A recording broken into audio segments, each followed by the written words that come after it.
The primary election is next Tuesday, and it could be a pivotal one in Colorado. Democratic Socialists and MAGA Republicans are knocking off veteran incumbents across the country, and we could see big upsets here too.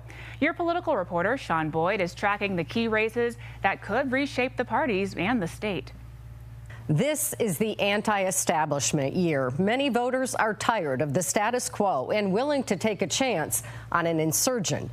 While both parties have long wrestled with warring factions in their ranks, the ideological rift is on full display this year, especially among Democrats, as socialists test just how far left voters are willing to go.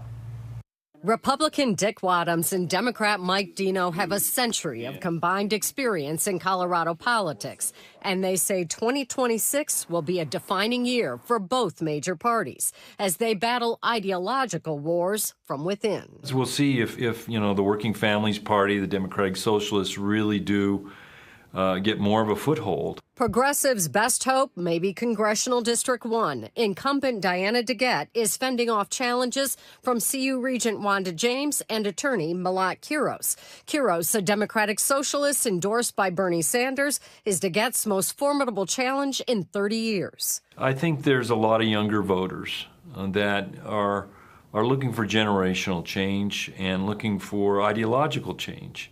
And I think it motivates them to be, more active politically. But Dino says what motivates Democratic voters most is opposition to President Donald Trump. President Trump, in some ways, is defining the Democratic Party, too. Yes. It's defined by who is going to be more aggressive in thwarting his agenda and him personally.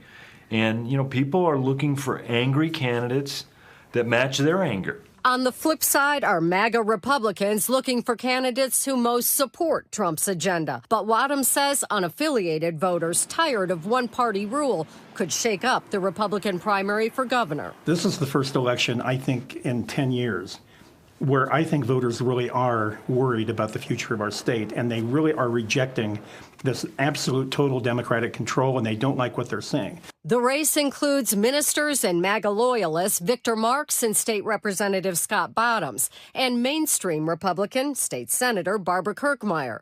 Wadhams says if Marks or Bottoms win, it's game over for Republicans. Marks has said he has homicidal and suicidal thoughts and has killed people but won't say how many.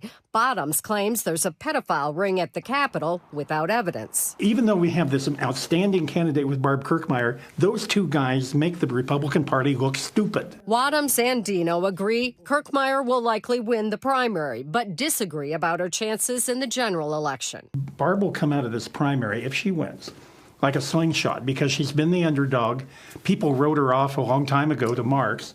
So if she actually wins, I think there will be kind of some excitement about her. I think it's going to be a huge wave in favor of the Democrats in Colorado. The one exception, Dino says, is the Democratic primary for Attorney General. That includes 3 attorneys with vast legal experience and Secretary of State Jenna Griswold, who has worked for one law firm for roughly 1 year and represented only one client in court. If she wins, Dino says, there will be an exodus at the AG's office. You're going to lose a lot of brain power, a lot of intellectual capacity. I do think that, people are very, very unsettled by the prospects of Jenna Griswold being the Attorney General. If El Paso District Attorney Mike Allen is the Republican nominee, Dino predicts many Democrats will vote for him over Griswold. There will be, I think, some allegiances that will cross over party lines. While socialists are winning in deep blue pockets of the country, mainstream Democrats worry they will hurt candidates in swing districts where socialist policies aren't as popular. Congressional District 8, one of the swing districts that will decide control of the U.S. House. And Democrat Manny Rutinel has moderated his position on everything from a ban on fracking to his aversion to meat, deciding he's not a vegan after all. The other race to watch is Senator John Hickenlooper's. It will be telling if a socialist-leaning candidate like Julie Gonzalez can win statewide. Sean Boyd covering Colorado first. Certainly a lot to watch for as we head to Tuesday. Right now, the Secretary of State's office says about 16% of the more than 4 million registered voters have turned in their ballots. You have until 7 p.m. on Tuesday to drop off your ballot or to vote in person. And we will have you covered on election night. Join us on our streaming service, CBS News Colorado, for live updates every half hour starting at 7 o'clock.